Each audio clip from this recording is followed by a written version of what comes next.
energy and imagination. And he sends his best wishes to everyone attending the anniversary celebrations. Not just the 602 on parade, but all the spectators and their families.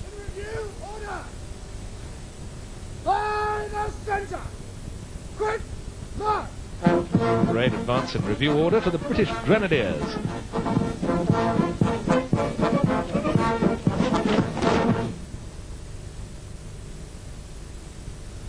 General Salute! Present! Arms! General salute in the rain.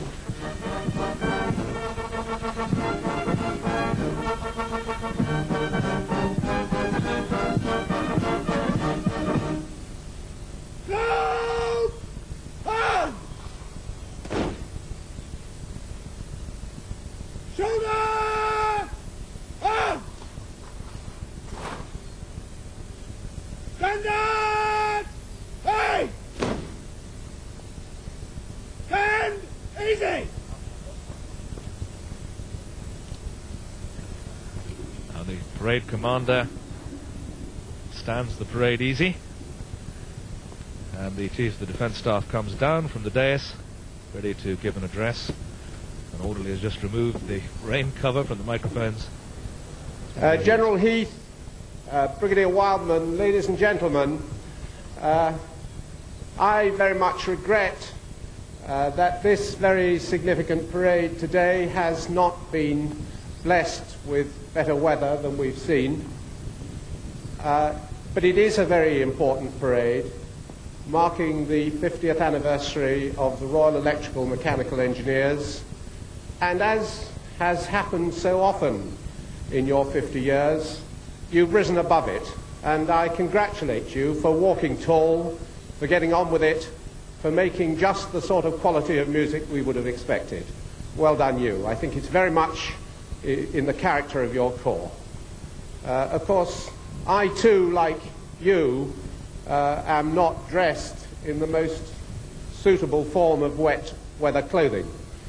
But I'm very pleased and indeed proud to share this parade with you today, because I have a long and highly valued association with your corps that covers much of its lifetime. Just 8 years before the start of my own military service, I actually listened to the BBC evening wartime news bulletin that went out on the 6th of June 1942.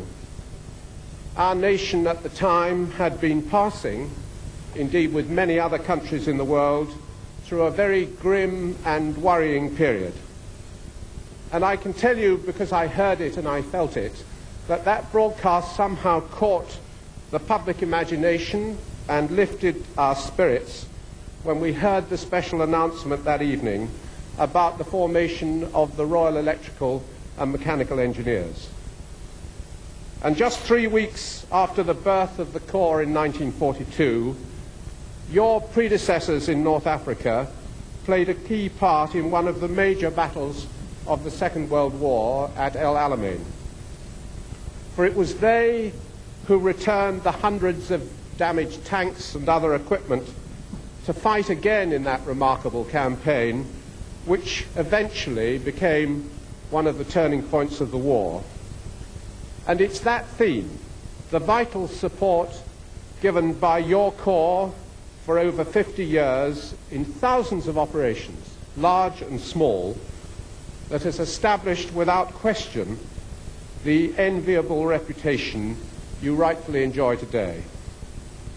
But that hasn't happened by chance. And you, the current generation, now have to maintain those same high standards that were originally achieved through the commitment and the dedication and professionalism of those many thousands before you who proudly wore your cap badge in years past. Later this year, I am to take part in another 50th anniversary commemorating in North Africa that same Battle of El Alamein. But thankfully, I shall be doing so in company with members of the German and Italian armed forces, who we now count amongst our staunchest allies. And that remarkable contrast in our changed relationship over a period of 50 years really indicates the true measure of NATO's achievement. And it is NATO's far wider contribution in bringing the Cold War to an end without a serious military conflict that lies at the heart of the changes we're now making in our armed forces today as we respond to these remarkable international developments. But as we see daily in our newspapers and on our television screens, there remain many risks and dangers in today's changing world. So if we're wise, we will, with our allies, adapt but sustain the North American alliance in NATO, which has ensured in Western Europe the longest period of peace and growing prosperity in modern history. And it's within that new alliance framework that we have to restructure our own British Armed Forces. And in that process, the place of your corps in the Army's future order of battle has been firmly and clearly established. The fact that you retain your title, your role, and your cap badge in a period of such widespread change elsewhere